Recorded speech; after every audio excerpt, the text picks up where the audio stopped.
City update ન્યૂઝમાં આપનું સ્વાગત છે। નવસારી શહેરમાં આગામી ચૂંટણીને ધ્યાનમાં રાખીને પોલીસ સતર્ક બની છે। આજે ટાટા સ્કૂલ પાસે નવસારી ટાઉન પોલીસ દ્વારા વાહન ચેકિંગ અભિયાન હાથ ધરવામાં આવ્યું હતું।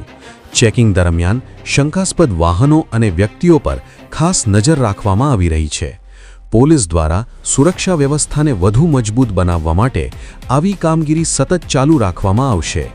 ચૂંટણી દરમિયાન કાયદો અને વ્યવસ્થા જળવાઈ રહે તે માટે પોલીસ તંત્ર સંપૂર્ણ રીતે એલર્ટ મોડમાં છે।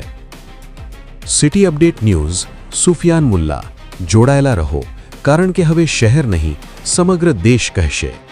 આ છે સિટી અપડેટ ન્યૂઝ।